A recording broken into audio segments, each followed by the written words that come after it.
Ravi colours இன்றைய trending பெண்களுக்கான exclusive கலெக்ஷனுடன் kurtis, palazzo pant, Patiala pant, துப்பட்டாக்கள், ஷேப்வேர்கள், நைட்டிகள், பிராண்டட் உள்ளாடைகளும் கிடைக்கும். ரவி கலர்ஸ், நேரு வீதி, ராஜா தியேட்டர் சிக்னல் அருகில், புதுச்சேரி. வணக்கம். முக்கிய செய்திகள். புதுச்சேரியில் 6 மாதத்தில் 1000 இளைஞர்களுக்கு வேலை வாய்ப்பு அறிவித்துள்ளார் முதலமைச்சர் ரங்கசாமி. காரைக்காலில் இருந்து தமிழக பகுதிக்கு 500 கிலோ மதிப்பிலான அரிசி கடத்தல். அரிசியை பறிமுதல் செய்து குற்றவாளிகளை கைது செய்த காவல்துறையினர். புதுச்சேரியில் இந்த வருடம் மட்டுமே புதிய பருவநிலை மாற்றம். பொதுமக்கள் தங்களின் உடல்நிலையை பாதுகாக்க வேண்டும் என்று அரசு சார்பில் அறிவுறுத்தல். புதுச்சேரியில் வாகன சோதனையில் சிக்கிய கஞ்சா குற்றவாளி. தப்பி ஓடிய குற்றவாளியை தேடி வரும் காவல்துறையினர்.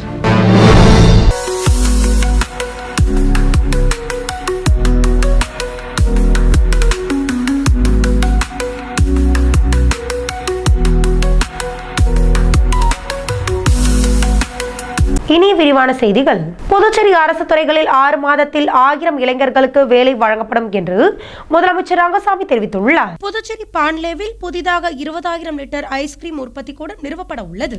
இதற்கான விழாவில் கலந்து கொண்டு பேசிய முதலமைச்சர் ரங்கசாமி, அதனைத் தொடர்ந்து புதுச்சேரியில் படித்த இளைஞர்கள் வேலை இல்லை, சும்மா இருக்கிறோம் என்று சொல்லக்கூடாது என்றும், அவர்கள் கறவை மாடுகள் வளர்த்து மினி பால் பண்ணை வைக்க வேண்டும்.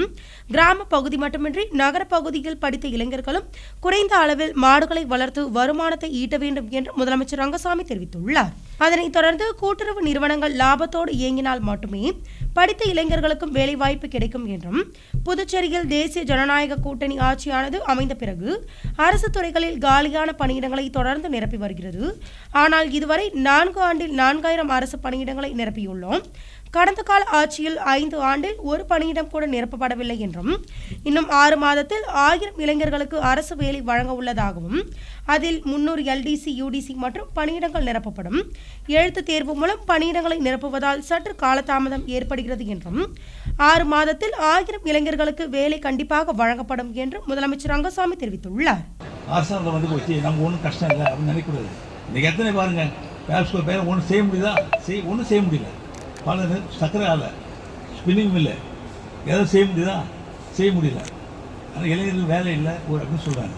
அப்போ வேலையை நாம் சரியாக செய்து நிறுவனங்களை வளர்த்தால்தான் அதன் மூலமாக நமக்கு இன்னும் பல இளைஞர்களுக்கு, படித்த இளைஞர்களுக்கு வேலை வாய்ப்புகளை உருவாக்கி கொடுக்க முடியும். கூட்டுறவு அது நிறைய வாய்ப்பு உண்டு. கூட்டுறவு நிறைய வேலை வாய்ப்பு உருவாக்கி நம்ம கொடுக்க முடியும். பொதுத்துறை நிறுவனங்கள் கொடுக்க முடியும். ஆனால் அது எல்லாத்தையும் லாபத்தில் நிலை நம்முடைய முக்கியமான பக்கம் ஊழியர்களுக்கு இருக்க வேண்டும். அதிகாரம் அதுக்கேற்றவாறு நடந்து கொள்ள நிர்வாகத்தை சரியாக கொண்டு செல்ல வேண்டும். பணியிடங்கள் நிரப்பப்பட்டு இருக்குது. 4000 பேருக்கு இளைஞர்களுக்கு வேலை கொடுத்துருக்குறாங்க 4 வருஷத்தில். முன்பு வேலை கொடுக்க முடியும், 5 ஆண்டுகளை கொடுக்க முடியுதா? ஒரு ஆளுக்கு ஒரு இளைஞர் கூட வேலை கிடையாது. ஆனால் இன்றைக்கு 4000 பேருக்கு வேலை கொடுத்துருக்கோம். இன்னும் ஒரு 1000 பேருக்கு இந்த 6 மாதத்தில் கொடுக்க போகிறோம். 1000 பேருக்கு, அதாவது LDC ஒரு 300 பேருக்கு LDC அடுத்த மாதம் தேர்வு இருக்குது. அடுத்த மாதம் தேர்வு LDC, UDC 2 இருக்குது. மற்ற துறையில் உள்ள பதவிகள் அத்தனை நிரப்புவதற்கு நடவடிக்கை இப்போ நம்ம அரசு எடுத்துகிட்டு இருக்குது. கொஞ்சம் காலதாமது, வேறு ஒன்றும் இல்லை. நிரப்புவதற்கு நடவடிக்கை எடுத்துகிட்டு இருக்குது. எல்லாம் அவருடைய தகுதி அடிப்படையில் தேர்வு மூலமாக தேர்வு செய்யப்படுவதால், எழுத்து தேர்வு மூலமாக தேர்வு செய்யப்படுவதால் கொஞ்சம் காலதாமதம் ஆகிறது. இருந்தாலும் இன்னும் ஒரு 6 மாதத்துக்குள்ளாக 1000 பணியிடங்கள் இந்த அரசு நிரப்பும் என்பதை நேரத்தில் உங்களுக்கு தெரிவித்துக் கொள்ள விரும்புகின்றேன். காரைக்கால் மாவட்டத்தில் இருந்து தமிழக பகுதிக்கு கடத்த முயன்ற 500 கிலோ மதிப்பிலான புதுச்சேரி அரசின் இலவச அரிசியை காவல்துறையினர் பறிமுதல் செய்துள்ளனர். புதுச்சேரி மாநிலம் காரைக்கால் மாவட்ட உணவுப் பொருள் கடத்தல் தடுப்பு பிரிவு ஆய்வாளர் நியூட்டன் தலைமையில் காவல்துறையினர் காரைக்கால் அடுத்த திருப்பட்டினம் பகுதியில் மே 22ஆம் தேதி இரவு ரோந்து பணியில் ஈடுபட்டிருந்த போது சிறிய மதுபான வாகனத்தில் தமிழக பகுதிக்கு கடத்துவதற்காக மூட்டை மூட்டையாக 500 கிலோ புதுச்சேரி அரசின் இலவச அரிசிகளை வைத்திருந்தது தெரியவந்துள்ளது. மேலும் அந்த வாகனத்தில் இருந்த நபர்களிடம் காவல்துறையினர் விசாரணை மேற்கொண்டதில் தமிழக பகுதியான திட்டஞ்சேரியை சேர்ந்த செந்தில்குமரன், குமரேசன் என்று தெரியவந்துள்ளது. அதனையடுத்து உணவுப் பொருள் கடத்தல் தடுப்பு பிரிவினர் தமிழக பகுதிக்கு கடத்த வைத்திருந்த 500 கிலோ புதுச்சேரி அரசின் இலவச ரேஷன் அரிசிகளை பறிமுதல் செய்து இருவரையும் காரைக்கால் நீதிமன்றத்தில் ஆஜர்படுத்தி காலாப்பட்டு மத்திய சிறையில் அடைத்துள்ளனர். புதுச்சேரியில் தற்பொழுது பகல் நேரங்களில் சுட்டெரிக்கும் வெயிலும் மாலை நேரத்தில் மிதமான மழை பெய்யும் பருவநிலை ஏற்பட்டு வருகிறது. புதுச்சேரியில் நாளுக்கு நாள் கடும் வெயில் அதிகரித்து வருகிறது. இந்நிலையில் பொதுமக்கள் வீட்டை விட்டு வெளியே வருவதற்கு அச்சப்படும் சூழ்நிலை ஏற்படுவதால் கடற்கரை, பாரதி பூங்கா போன்ற பொதுவிடங்கள் வெறிச்சோடி காணப்படுகிறது. மேலும் புதுச்சேரியில் பகல் நேரங்களில் சுட்டெரிக்கும் வெயிலும் மாலை நேரங்களில் மழை பெய்யும் சூழலும் நிலவி வருவதால் இது பொதுமக்களின் உடல்நிலையை பாதிக்கும் அபாயம் ஏற்படும் என்று சுகாதாரத்துறை மூலம் தெரிவிக்கப்பட்டுள்ளது. மேலும் இதுபோன்ற பருவநிலையால் சுற்றுலா பயணிகளும் பொதுமக்களும் வெளியே வருவதற்கு சிந்திக்கும் சூழல் ஏற்பட்டு வருகிறது. அதனைத் தொடர்ந்து எந்த வருடமும் இல்லாமல் இந்த வருடம் மட்டுமே இதுபோன்ற பருவநிலை உருவாகி பொதுமக்களுக்கு ஆபத்தை விளைவிக்கிறது என்பது குறிப்பிடத்தக்கது. இதனால் பொதுமக்கள், குழந்தைகள், முதியவர்கள் தங்களின் உடல்நிலையை சரியான முறையில் பாதுகாப்பாக வைத்துக் கொள்ள வேண்டும் என்றும் குளிர்ச்சியான பொருட்களை உட்கொண்டு உடலை சரியாக பராமரிக்க வேண்டும் என்றும் புதுச்சேரி அரசு சுகாதாரத்துறை மூலம் அறிவுறுத்தப்பட்டுள்ளது. புதுச்சேரியில் டி நகர் காவல்துறையினர் நடத்திய வாகன சோதனையில் 2 கஞ்சா குற்றவாளிகள் சிக்கியுள்ளனர். புதுச்சேரியில் கஞ்சா நடமாட்டத்தை கட்டுப்படுத்த புதுச்சேரி சட்டம் ஒழுங்கு காவல்துறையானது பல்வேறு நடவடிக்கைகளை மேற்கொண்டு வருகிறது. இந்நிலையில் முதுநிலை காவல் கண்காணிப்பாளர் உத்தரவின் பேரில் புதுச்சேரி டி நகர் காவல் நிலையத்திற்குட்பட்ட காமராஜர் சாலையில் பாக்கமுடியான்பட்டு பகுதியில் டி நகர் காவல் நிலைய ஆய்வாளர் பாலமுருகன், உதவி ஆய்வாளர் ரமேஷ், போக்குவரத்து காவல் ஆய்வாளர் சுரேஷ் பாபு, குற்றப்பிரிவு உதவி ஆய்வாளர் ராஜு மற்றும் காவல்துறையினர் தீவிர வாகன சோதனையில் ஈடுபட்டுள்ளனர். அப்போது அவ்வழியாக வந்த யமகா வாகனத்தை காவல்துறையினர் நிறுத்த முயன்ற போது அந்த வாகனத்தில் வந்த 2 நபர்கள் வாகனத்தை நிறுத்தாமல் வேகமாக சென்றுள்ளனர். இதனால் சந்தேகம் அடைந்த காவல்துறையினர் அவர்களை துரத்தி ஒருவரை கைது செய்துள்ளனர். பின்னர் அவரிடம் நடத்திய விசாரணையில் அவர் பெயர் ஜான் பீட்டர் என்பதும் தப்பி ஓடிய நபர் மதன்குமார் என்பதும் தெரியவந்துள்ளது. மேலும் கைது செய்யப்பட்ட ஜான் பீட்டரிடம் நடத்திய சோதனையில் அவரிடம் இருந்து 800 கிராம் கஞ்சாவை பறிமுதல் செய்துள்ளனர். மேலும் அவரை கைது செய்த காவல்துறையினர் அவரிடம் இருந்து ஒரு செல்போன் மற்றும் யமகா மோட்டார் சைக்கிளையும் பறிமுதல் செய்துள்ளனர். மேலும் பறிமுதல் செய்யப்பட்ட கஞ்சாவின் மதிப்பு மட்டும் 1 லட்சம் என்பதும் இவர்கள் தொழிலாளர்கள் மற்றும் கல்லூரி மாணவர்களுக்கு கஞ்சாவை விற்பனை செய்வதாகவும் தெரிவித்துள்ளனர். பின்னர் கைது செய்யப்பட்ட ஜான் பீட்டரை காவல்துறையினர் சிறையில் அடைத்ததனை தொடர்ந்து தப்பி ஓடிய மதன்குமாரை காவல்துறையினர் தீவிரமாக தேடி வருகின்றனர். புதுச்சேரி பாண்லே நிறுவனத்தில் 20,000 லிட்டர் ஐஸ்கிரீம் உற்பத்தி கூடத்தை முதலமைச்சர் ரங்கசாமி அடிக்கல் நாட்டி திறந்து வைத்தார். புதுச்சேரி பாண்லே நிறுவனம் 19 மகளிர் பால் கூட்டுறவு சங்கங்கள் உள்ளிட்ட 103 பிரதம பால் கூட்டுறவு சங்கங்களின் மத்திய சங்கமாக செயல்பட்டு வருகிறது. இந்நிலையில் சுமார் 8,400 பால் உற்பத்தியாளர்கள் வழங்கும் பால் கூட்டுறவு சங்கங்களில் நிறுவப்பட்டுள்ள 30 பால் குளிரூட்டும் மையங்கள் வாயிலாக தினமும் சுமார் 60,000 லிட்டர் பால் கொள்முதல் செய்யப்பட்டு வரும் நிலையில் புதுச்சேரியில் பால் உற்பத்தியை அதிகரிக்கும் நோக்கில் பாண்லே நிறுவனம் கறவை மாடுகளுக்கான தீவனம், செயற்கை முறை கருவூட்டல், நோய் தடுப்பு பணிகள், கறவை மாடு வழங்குதல் போன்ற பணிகளுடன் கூட்டுறவு மேம்பாட்டு சார்ந்த பயிற்சியும் அளித்து வருகிறது. இந்நிலையில் குஜராத் கூட்டுறவு பால் விற்பனை இணையத்துடன் பாண்லே செய்து கொண்ட ஒரு நீண்டகால ஒப்பந்தத்தின் அடிப்படையில் அமுல் பிராண்ட் ஐஸ்கிரீம் உட்பட தற்பொழுது தினமும் 10,000 லிட்டர் ஐஸ்கிரீம் உற்பத்தி செய்து வழங்கப்பட்டு வருகிறது. இதனை 20,000 லிட்டராக அதிகரிக்கும் நோக்கிலும் கோன் ஐஸ்கிரீம் உற்பத்தியினை தொடங்கிடவும் விரைவாக கெட்டிப்படுத்தும் வசதியினை ஏற்படுத்தும் வகையிலும் புதிதாக 20,000 லிட்டர் ஐஸ்கிரீம் உற்பத்தி கூடம் 34 கோடியில் நிறுவப்பட உள்ளது. மேலும் இதற்கான அடிக்கல் நாட்டு விழாவானது குருமாம்பேட் பாண்லே வளாகத்தில் முதலமைச்சர் ரங்கசாமி கலந்து கொண்டு அடிக்கல் நாட்டி பணிகளை தொடங்கி வைத்தார்.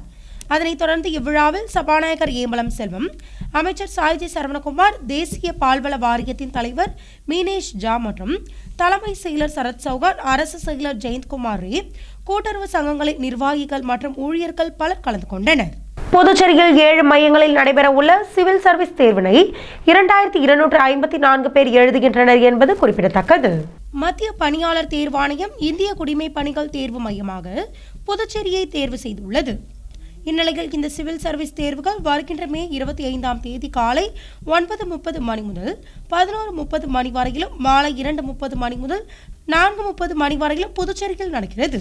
அதனைத் தொடர்ந்து முதலியார்பேட்டை அன்னை சிவகாமி பள்ளி, திருவள்ளுவர் அரசு பள்ளி, பாரதிதாசன் கல்லூரி, லாஸ்பேட்டை மகளிர் பொறியியல் கல்லூரி மற்றும் வள்ளலார் அரசு பள்ளி, காஞ்சிமாமுனிவர் பட்டமேற்படிப்பு மையம், விவேகானந்தா மேல்நிலைப் பள்ளி என 7 மையங்களில் தேர்வுகள் நடக்கிறது. இந்த தேர்வினை புதுச்சேரியில் 2,254 பேர் எழுதுகின்றனர் என்றும் தேர்வை நடத்த புதுச்சேரி பணியாளர் நிர்வாக சீர்திருத்தத்துறை ஏற்பாடு செய்துள்ளதாகவும் தேர்வர்கள் வசதிக்காக புதுச்சேரி பேருந்து நிலையத்தில் இருந்து சிறப்பு பேருந்துகள் காலை 8 மணிக்கும் தேர்வு மையங்களில் இருந்து மாலை 5 மணிக்கும் இயக்கப்படுகிறது. மேலும் தேர்வு தொடங்கும் முன்பு 30 நிமிடத்திற்கு முன்பு மையத்தின் நுழைவு வாயில்கள் மூடப்படும் என்றும் அதற்கு முன்பு தேர்வர்கள் வர வேண்டும். அட்மிட் அட்டை, புகைப்பட அடையாள அட்டை கொண்டு வர வேண்டும்.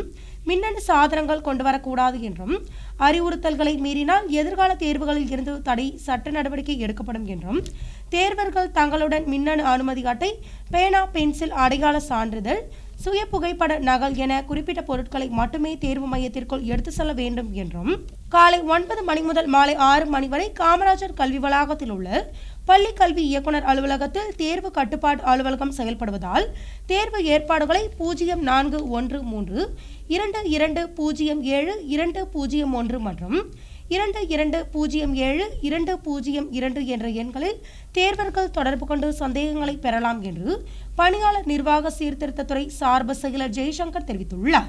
புதுச்சேரி மாநிலமான மாகேயில் விரைவில் ஜிப்மர் கிளை தொடங்க உள்ளதாக துணைநிலை ஆளுநர் கைலாஷ்நாதன் தெரிவித்துள்ளார்.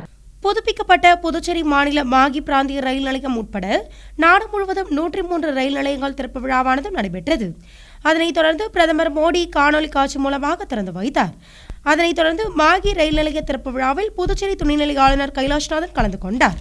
தொடர்ந்து இந்நிகழ்ச்சியில் பேசிய அவர், ஜிப்மர் போன்ற ஒரு நிறுவனத்தை மாகியில் தொடங்குவது குறித்து விவாதிக்கப்பட்டு வரும் நிலையில் மேலும் சமுதாய கல்லூரியின் கிளை மாகியில் தொடங்க நடவடிக்கைகள் எடுக்கப்பட்டு வருவதாகவும் இதற்கான அறிவிப்பானது பிரதமர் மோடி புதுச்சேரிக்கு வருகையின் போது வெளியாகும் என்றும் அவர் தெரிவித்துள்ளார். அடுத்து வருவது புதுச்சேரியின் இன்றைய தங்கம் மற்றும் வெள்ளி விலை நிலவரம். இன்றைய தங்கம் வெள்ளி விலை விவரம். புதுவையில் இன்றைய தங்கம் வெள்ளி விலை விவரம் வழங்குபவர்கள் முத்து கோல்ட் ஹவுஸ், பாண்டிச்சேரி. தங்கம் 1 கிராம் 8940 ரூபாய். இன்றைய தங்கம் வெள்ளி விலை விவரம். வெள்ளி 10 கிராம் 1080 ரூபாய். இத்துடன் AMN செய்திகள் நிறைவடைந்தன. வணக்கம். புதுச்சேரி உங்கள் AMN TV செய்திகளை யூடியூபில் உடனுக்குடன் காண AMN TV பாண்டிச்சேரி சேனலை சப்ஸ்கிரைப் செய்யுங்கள். பெல் பட்டனை மறக்காமல் கிளிக் செய்யுங்கள்.